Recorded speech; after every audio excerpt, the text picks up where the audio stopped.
안녕하십니까. 정철우의 야구 맛집 정철우입니다. 오늘도 키플레이어를 통해서 올 시즌을 진단해보는 시간, 오늘은 KT 위즈를 한번 꼼꼼히 살펴보겠습니다. 가장 먼저 키플레이어로 떠오르는 선수는 데스파이네 선수인데요. 데스파이네 선수는 지난해 11승을 거둔 알칸타라 선수를 포기하고 영입한 선수입니다. 그 의미는 데스파이네 선수에게 확실한 1선발의 몫을 기대한다라고 할 수가 있겠는데요.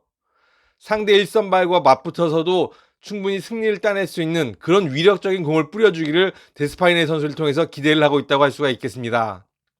데스파이네 선수는 메이저리그 경험도 충분하고요. 선발로서도 많은 경험들을 했었던 기록을 갖고 있습니다.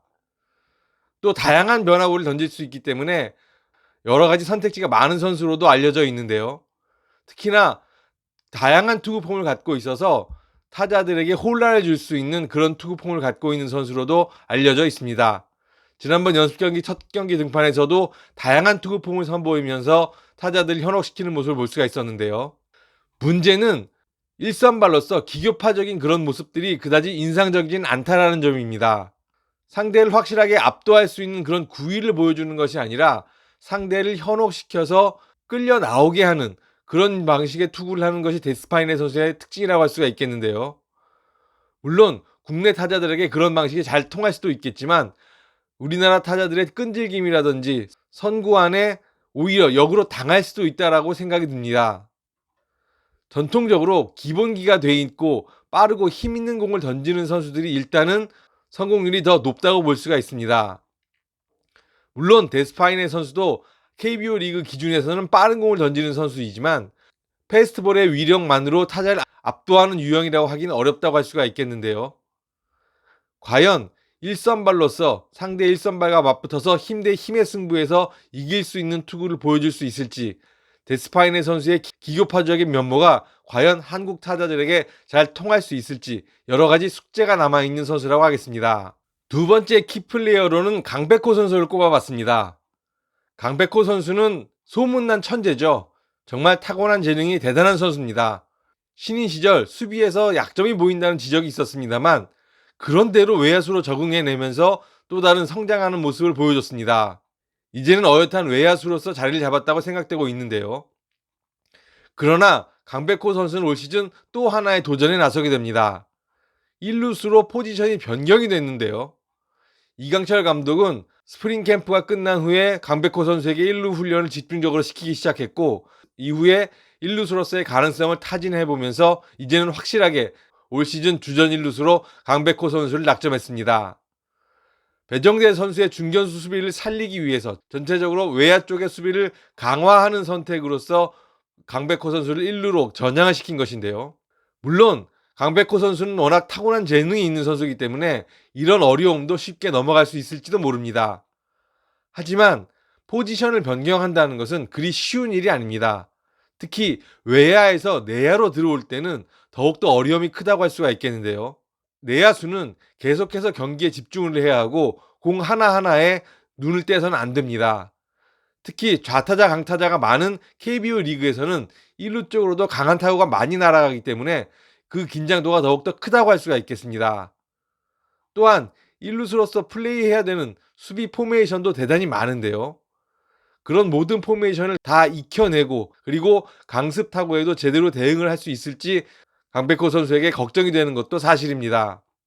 1루수로서 어느 정도 제 몫을 다 해내더라도 그런 수비에 대한 부담이 공격력에까지 영향을 미치지는 않을지 사실 조심스럽게 지켜보게 됩니다. 강백호 선수는 워낙 뛰어난 재능을 갖고 있는 선수이기 때문에 괜한 걱정일 수도 있습니다. 하지만 분명 우익수보다는 1루수가 수비 부담이 더 크고 그 수비 부담이 크게 되면 공격적인 부분에도 영향을 미칠 수 있다는 것이 야구계의 상식입니다.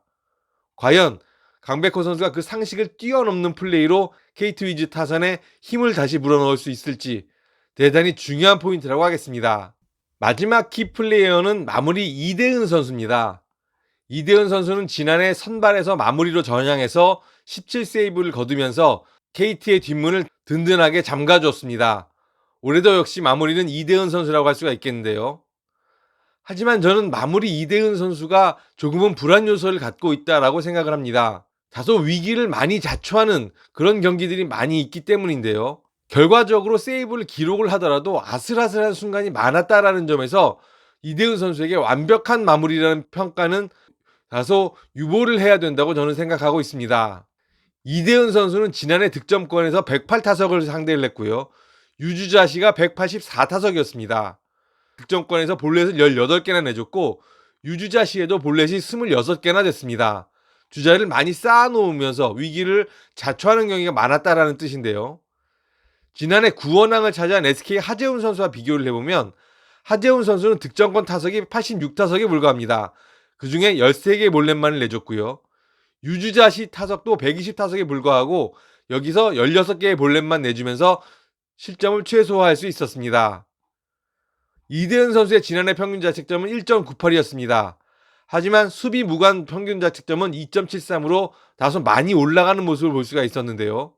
이대은 선수가 확실한 마무리로서 자리를 잡기 위해선 위기를 맞았을 때 제구에 좀 더 신경을 쓰면서 주자 출루를 막는 모습을 보여줘야 한다고 생각을 합니다. 마무리 투수로서 위기가 왔을 때 볼넷을 많이 내주면서 위기가 불어나는 장면은 그 장면을 막아낸다 하더라도 팀 전체적으로 사기를 꺾거나 체력적으로 큰 부담이 될 수가 있는데요. 확실한 마무리 투수로서 이대현 선수가 KT의 뒷문을 잠그기 위해서는 이런 위기 시에 찾아오는 제구력 난조라는 약점을 극복해야 한다고 생각을 합니다. 과연 이대현 선수가 올 시즌에는 보다 안정감 있는 모습을 보여주면서 KT의 뒷문을 잠글 수 있을지, 아니면 지난해처럼 뭔가 조금은 찜찜한 뒷모습을 남기면서 마무리를 맞게 될 것인지, 그 차이는 대단히 클 것으로 예상이 됩니다. 올 시즌 KT의 꿈은 5강 이상에 드는 것입니다. 그러기 위해선 뒷문이 좀 더 깔끔해져야 한다고 생각을 하는데요. 이대은 선수가 과연 그 몫을 해낼 수 있을지 지켜봐야 할 것 같습니다. 오늘 제가 준비한 소식은 여기까지였습니다. 오늘도 여러분들께 부탁드리면서 마무리하겠습니다. 좋아요와 구독 한번 꾹 눌러주시고요. 여러분의 응원이 정말 큰 힘이 됩니다. 정말 열심히 해보겠습니다. 도와주십시오. 감사합니다.